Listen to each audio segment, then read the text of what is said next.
हरे कृष्ण सभी को। आप सबका एक बार और स्वागत है श्रीमद् भागवतम के क्लास में। तो हम चैप्टर नंबर 32 के लगभग 20 श्लोक हम कर लिए थे। अब श्लोक नंबर 21 से स्टार्ट करना है। लेकिन इसको स्टार्ट करने से पहले सभी लोग अपने दोनों हाथों को जोड़ लें और भगवान श्री कृष्ण से प्रार्थना करें। ओम नमो भगवते वासुदेवाय। जन्माधस्य यतो अन्वयादितरश्चार्थस्भिर्यस्वराट् तेने ब्रह्म हृदयादिकवे मुह्यन्ते सूर्याः तेजो वारिमृगं यथ विनिमयो यत् सर्गो मृषा धाम्ना स्वेन सदा निरस्कोकं सत्यं परं धीमहि। नारायणं नमस्कृत्य नरं चैव नरोत्तमं देवीं सरस्वतीं व्यासं ततो जयमुदीरये। हरे कृष्णा कृष्णा कृष्णा हरे हरे हरे रामा रामा रामा हरे हरे। हरे कृष्णा सभी को।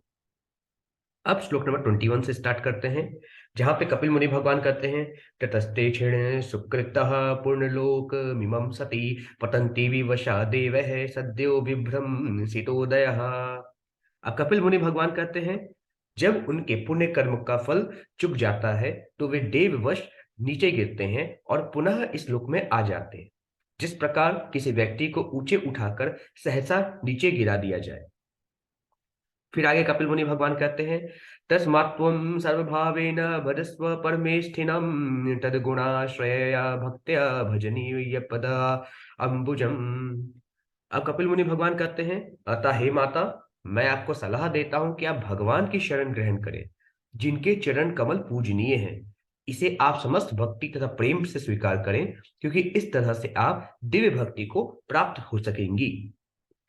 फिर आगे कपिल मुनि भगवान कहते हैं वसुदेवे भगवती भक्ति योग प्रयोजितः जनयत्यासु वैराग्यम ज्ञानम यद ब्रह्म दर्शनम। अब कपिल मुनि भगवान कहते हैं कृष्ण चेतना में लगने और भक्ति को कृष्ण में लगाने से ज्ञान, विरक्ति तथा आत्म साक्षात्कार में प्रगति करना संभव है। फिर आगे कपिल मुनि भगवान कहते हैं यदास्य चित्तमर्थेषु समेष्विन इंद्रिय इंद्रिय वृत्तिभिः न विगृहलाति वैषम्यम प्रियम प्रियमितयुत। अब कपिल मुनि भगवान कहते हैं उच्च भक्त का मन इंद्रिय वृत्तियों में समदर्शी हो जाता है और वह प्रिय तथा अप्रिय से परे हो जाता है। फिर आगे कपिल मुनि भगवान कहते हैं सतदैवात्मनात्मानं निःसंगम समदर्शनम हे हेयोपादेयरहितम आरूढ़ पदमीक्षते। अब कपिल मुनि भगवान कहते हैं अपनी दिव्य बुद्धि के कारण शुद्ध भक्त समदर्शी होता है और अपने आप को पदार्थ के कलमश से रहित देखता है। वह किसी वस्तु को श्रेष्ठ या निम्न नहीं मानता और परम पुरुष के गुण में समान होने के कारण अपने आप को परम पद पर आरूढ़ अनुभव करता है।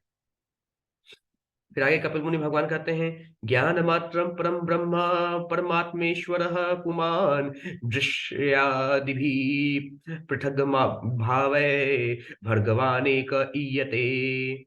अब कपिल मुनि भगवान कहते हैं केवल भगवान ही पूर्ण दिव्य ज्ञान है, किंतु समझने की भिन्न भिन्न विधियों के अनुसार वे या तो निर्गुण ब्रह्म, परमात्मा, भगवान या पुरुष अवतार के रूप में भिन्न भिन्न प्रतीत होते हैं। फिर आगे कपिल मुनि भगवान कहते हैं एतावानेव योगेन समग्रेणेः योगिनः युज्यते अभिमतो हयार्थो अंगस्तु कृतसनशः। अब कपिल मुनि भगवान कहते हैं समस्त योगियों के लिए सबसे बड़ी सूझबूझ तो पदार्थ से पूर्ण विरक्ति है, जिसे योग के विभिन्न प्रकारों द्वारा प्राप्त किया जा सकता है। फिर आगे कपिल मुनि भगवान कहते हैं ज्ञानमेकं पराचीन हृन्द्रिय ये ब्रह्म निर्गुणम अवभात्य अर्थ रूपेण भ्रांत्या शब्द दिधर्मिना। अब कपिल मुनि भगवान कहते हैं जो अध्यात्म से परांग मुख है वे परम सत्य परमेश्वर को कल्पित इंद्रिय प्रतीति द्वारा अनुभव करते हैं, अतः भ्रांतिवश उन्हें प्रत्येक वस्तु सापेक्ष प्रतीत होती है। फिर आगे कपिल मुनि भगवान कहते हैं यथा महान हनुरूप रूपस्य इत्री वृत्ते पंचविध स्वराट एकादश विधस्तस्य वपुरंडम जगदत्यः। कपिल मुनि भगवान कहते हैं, मैंने महत तत्व या समग्र शक्ति से अहंकार, तीनों गुण, पांचों तत्व, व्यष्टि चेतना, 11 इंद्रियां तथा शरीर उत्पन्न किए हैं। इसी प्रकार मुझ भगवान से ही सारा ब्रह्मांड प्रकट हुआ है। फिर आगे कपिल मुनि भगवान कहते हैं, एतद्वै श्रद्धया भक्त्या योगाभ्यासे नित्यसः समाहितात्मा निःसंगो विरक्त्या परिपश्यति। अब कपिल मुनि भगवान कहते हैं, यह पूर्ण ज्ञान उस व्यक्ति को प्राप्त होता है जो पहले से ही श्रद्धा, तन्मयता तथा पूर्ण विरक्ति सहित भक्ति में लगा रहता है और भगवान के विचार में निरंतर निमग्न रहता है। यह भौतिक संगति से निर्लिप्त दूर रहता है। फिर आगे कपिल मुनि भगवान कहते हैं, इत्येक तत् कथितम गुर्वी ज्ञानम तद ब्रह्म दर्शनम येनानुबुद्ध धयते तत्त्वं प्रकृते पुरुषस्य च। कपिल मुनि भगवान कहते हैं, आदरणीय माता, मैंने पहले ही आपको परम सत्य जानने का मार्ग बता दिया है, जिससे मनुष्य पदार्थ तथा आत्मा एवं उनके संबंध के वास्तविक सत्य को समझ सकता है। फिर आगे कपिल मुनि भगवान कहते हैं, ज्ञान युगश्च मनिष्ठो नैर्गुण्यो भक्ति लक्षण द्वयोरुपैक एवार्थो भगवश्च शब्द लक्षण। कपिल मुनि भगवान कहते हैं, दार्शनिक शोध का लक्ष्य पूर्ण पुरुषोत्तम भगवान को जानना है। इस ज्ञान को प्राप्त करके जब मनुष्य प्रकृति के गुणों से मुक्त हो जाता है तो उसे भक्ति की अवस्था प्राप्त होती है। मनुष्य को चाहे प्रत्यक्षतः भक्ति से हो या दार्शनिक सोच से हो, एक ही गंतव्य की खोज करनी होती है और वह है भगवान।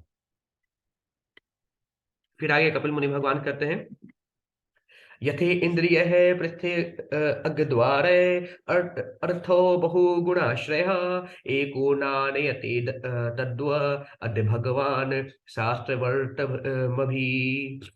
अब कपिल मुनि भगवान कहते हैं, एक ही वस्तु अपने विभिन्न गुणों के कारण भिन्न भिन्न इंद्रियों द्वारा भिन्न भिन्न प्रकार से ग्रहण की जाती है। इसी तरह भगवान एक है, किंतु विभिन्न शास्त्रीय आदेशों के अनुसार वह भिन्न भिन्न प्रतीत होते हैं। फिर आगे कपिल मुनि भगवान कहते हैं, क्रियया कर्तुभिर्धारणे अस्तपः स्वाध्याय मर्शन है आत्मेन्द्रिय जैनापि संन्यासेन च कर्मणाम योगेन विविधांगेन भक्ति योगेन चैव हि धर्मेणोभयचिह्नेन यः प्रवृत्ति निर्वृत्तिमान् आत्मतत्त्व बोधेन वैराग्येन दृढेन च ईयते भगवाने भी सगुणो निर्गुणः सबदृक्। कपिल मुनि भगवान कहते हैं, सकाम कर्म तथा यज्ञ संपन्न करके, दान देकर, तपस्या करके, विविध शास्त्रों के अध्ययन से, ज्ञान योग से, मन के निग्रह से, इंद्रियों के दमन से, संन्यास ग्रहण करके तथा अपने आश्रम के कर्तव्यों का निर्वाह करके, योग की विभिन्न विधियों को संपन्न करके, भक्ति करके तथा आसक्ति और विरक्ति के लक्षणों से युक्त भक्ति योग को प्रकट करके, आत्म साक्षात्कार के विज्ञान को जान करके तथा प्रबल वैराग्य भाव जागृत करके आत्म साक्षात्कार की विभिन्न विधियों को समझने में अत्यंत पटु व्यक्ति उस रूप में भगवान का साक्षात्कार करता है जैसा कि वे भौतिक जगत में तथा अध्यात्म में निरूपित किए जाते हैं। फिर आगे कपिल मुनि भगवान कहते हैं, प्रावोचम भक्ति योगस्य स्वरूपम ते चतुर्विद्यम कालस्य चाव्यक्त गतेर्यो अंतधारवती जंतुषु। अब कपिल मुनि भगवान कहते हैं, हे माता, आपसे मैं भक्ति योग तथा 4 विभिन्न आश्रमों में इसके स्वरूप की व्याख्या कर चुका हूं। मैं आपको यह भी बता चुका हूं कि शाश्वत काल किस तरह जीवों का पीछा कर रहा है, यद्यपि यह उनसे अदृश्य रहता है। फिर आगे कपिल मुनि भगवान कहते हैं, जीवस्य संस्कृति बढ़ी वर विद्या कर्म निर्मिता या स्वंग प्रविशन्नात्मा न वेद गति मात्मनः। अब कपिल मुनि भगवान कहते हैं, अज्ञान में किए गए कर्म अथवा अपनी वास्तविक पहचान की विस्मृति के अनुसार जीवात्मा के लिए अनेक प्रकार के भौतिक अस्तित्व होते हैं। हे माता, यदि कोई इस विस्मृति में प्रविष्ट होता है तो वह यह नहीं समझ पाता कि उसकी गतियों का अंत कहाँ होगा। फिर आगे कपिल मुनि भगवान कहते हैं, न तत्ते खलायो परिशेषेण विनीताय कहिर्चित न स्तब्धाय न भिन्नाय नैव धर्मध्वजाय च। अब कपिल मुनि भगवान कहते हैं, यह उपदेश उन लोगों के लिए नहीं है जो ईर्ष्यालु हैं, अविनीत हैं या दुराचारी हैं। न ही यह उपदेश दंभियों या उन व्यक्तियों के लिए है जिन्हें अपनी भौतिक संपदा का गर्व है। फिर आगे कपिल मुनि भगवान कहते हैं, न लोलुपायोपदिशेन्न गृहारूढ़ चेतसे न भक्त्याय च मे जातु न मद्भक्त द्विषामपि। कपिल मुनि भगवान कहते हैं, यह उपदेश न तो उन लोगों को दिया जाए जो अत्यंत लालची हैं और गृहस्थ जीवन के प्रति अत्यधिक आसक्त हैं, न ही अभक्तों और भक्तों एवं भगवान के भक्तों तथा भगवान के प्रति ईर्ष्या रखने वालों को दिया जाए। न ही अभक्तों को दिया जाए और न ही भगवान के भक्त और भगवान के प्रति ईर्ष्या रखने वालों को यह उपदेश दिया जाए, ऐसा कपिल मुनि भगवान कहते हैं।